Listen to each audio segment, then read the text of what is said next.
BPL শুরুর 24 ঘন্টা আগে বড় খবর যে চট্টগ্রামের মালিকানা চেঞ্জ হচ্ছে। চট্টগ্রাম রয়্যালস আর সেই মালিকানায় থাকছে না, বিসিবি দায়িত্ব নিয়ে নেয়। এরপর দলটা চেঞ্জ হয়ে গেছে, কারণ বিসিবি এর আগে তো অনেক দল চালিয়েছে বা বাংলাদেশ দলকে চালায়। সেই ম্যানেজমেন্ট যখন বিপিএলে দল চালাবে সেটা তো পেশাদার হবে এবং অনেক ভালো স্বচ্ছ হবে, এবং সেই কাজই হয়েছে। কারোর উপর কোনো প্রেশার নেই, খুবই এনজয় করছে, ভালো করছে। 6টা ম্যাচ জিতে কোয়ালিফায়ার নিশ্চিত করেছে। রান রেটটাও ভালো ছিল, যদিও শেষ ম্যাচটা তারা ভালো করতে পারেনি, তবে 6টা ম্যাচ জিতে কোয়ালিফায়ার নিশ্চিত করে। এখন বিষয় হচ্ছে বিগ ম্যাচ সেখানে কেমন করবে। দুই দলকে যদি দুই পাল্লায় দাঁড় করাই, তাহলে আপনি দেখবেন যে রাজশাহী ওয়ারিয়র্স অনেক এগিয়ে আছে। তারা 8টা ম্যাচ জিতেছে, খুব ধারাবাহিক। তাদের মধ্যে বেশ কয়েকটা পারফর্মার রয়েছে যারা একা ম্যাচ জিতাতে পারেন। তামিম হোক, সেখানে শান্ত, মুশফিক ভালো করছেন, সবশেষ ম্যাচে আকবর ভালো করছেন, রায়ান বাল সেখানে আছেন, আর সেখানে সাহেবজাদা ফারহান রয়েছেন। এক কথায় টি-20 ক্রিকেটে যা দরকার ব্যাটার সেটা তাদের রয়েছে। অন্যদিকে আমরা যদি দেখি চট্টগ্রামের ব্যাটারদের মধ্যে সেটার অভাব আছে।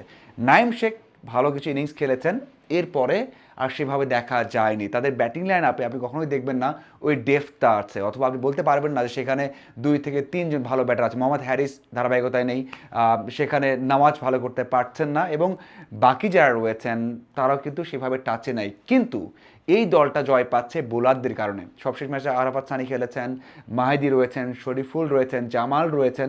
তারা এক কথায় টি-20 ক্রিকেটের জন্য দারুণ বোলার, এবং এই বোলারদের কারণে সবশেষ যে কটা ম্যাচ জিতেছে তাদের জন্য কেউ জিতেছে। এবং শরীফুল তো এক কথায় টপ বোলার, তার জন্যই চট্টগ্রাম এই পর্যায়ে এসেছে, এটা বললে ভুল হবে না। কিন্তু এই যে বিগ ম্যাচ, এই বিগ ম্যাচে বিগ পারফর্মার দরকার। আমরা অন্য ম্যাচগুলোতে বলছি যে হ্যাঁ আপনি হয়তো বা কোনোভাবে পার পেয়ে যাচ্ছেন, হয়তো জয় পেয়ে যাচ্ছেন, কিন্তু বিগ ম্যাচে যখন ওই যে টি-20 ক্রিকেটার যারা রয়েছেন তারা যদি সিরিয়াস খেলেন, বা এই যে নকআউট ম্যাচগুলো অথবা কোয়ালিফায়ার ম্যাচগুলো খুবই সিরিয়াস থাকে, সেই দিক থেকে আমার মনে হয় রাজশাহী এগিয়ে থাকছে ব্যাটিংয়ে এগিয়ে থাকছে। যদি বোলিংটাও তাদের খুব ভালো, তারপরেও আমরা বলতে পারি যে ব্যাটিংয়ে রাজশাহী অনেকটা এগিয়ে থাকছে। বোলিং ডিপার্টমেন্টও ভালো, সাকিব রয়েছেন, সাকলিন রয়েছেন, সেখানে রান বল করছেন, সেখানে আরও ভালো বোলার রয়েছেন, আমরা সবাই জানি রিপন মণ্ডল সেখানে রয়েছেন।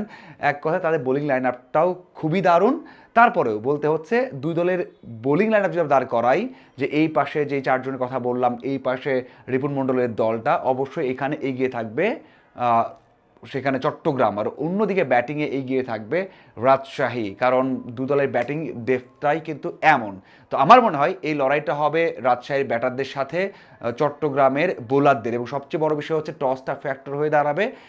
যদিও আমরা দেখতে পাচ্ছি যে রাজশাহী বা চট্টগ্রাম, রংপুর অথবা যারাই খেলছে এখানে ভালো স্কোর হচ্ছে। যদি ভালো স্কোর হয় সেই ক্ষেত্রে কিন্তু সমস্যায় পড়ে যাবে চট্টগ্রাম। তাদের কিন্তু যে 170 রান চেস করে জয়, 172 রান চেস করে জয়, 180 রান চেস করে জয়ের রেকর্ড কম, এবং তারা সেটা কিন্তু করতেও পারবে না আমার মনে হয়। আমি যে ম্যাচ দেখেছি বেশিরভাগ ম্যাচ তারা জিতেছে বোলারদের কারণে, কারণ অপোনেন্টকে 122, 118, 126, 138 এইরকম রানের মধ্যে তারা বেঁধে ফেলতে পেরেছে। বড় রান যখন করেছে এই রানগুলো চেস করতে পেরেছে খুবই কম। তারা যে বড় রান করেছে সেটা জয় এসেছে, কিন্তু বড় রান চেস করে জয় তাদের কিন্তু নেই। 180-82 রান চেস করতে তারা পারেনি। তো সেই দিক থেকে আমার মনে হয় চট্টগ্রামের বোলার এবং রাজশাহীর ব্যাটারদের এই লড়াইটা হবে। এবং একটা বিষয়ে কথা বলতে চাই, সেটা হচ্ছে ওই যে প্রেশার নেই, যে আমরা জিতি হারে কোনো সমস্যা নেই, অন্যদিকে রাজশাহীর প্রেশারটা আছে। এই যে প্রেশারলেস খেলাটা, এটাই বড় একটা শক্তি চট্টগ্রামের জন্য। আমার মনে হয় এখানেই বড় একটা মাইন্ড গেম হবে, এবং এখানেই চট্টগ্রাম কাজে লাগাতে পারে যে একটা সুযোগ আরও একটা আছে, আমরা রিস্ক নিয়ে খেলতে চাই। এবং বিসিবির যে ম্যানেজমেন্ট আছে তারা কিন্তু বারবার তাদেরকে ভরসা দিয়ে যাচ্ছে। সেদিক থেকে এই ম্যাচে আমার মনে হয় রাজশাহী এগিয়ে থাকবে 55, এবং চট্টগ্রাম থাকবে 45% এই ম্যাচের কন্ট্রোলে। আপনাদের কি মনে হয় অবশ্যই জানাবেন। ধন্যবাদ সবাইকে।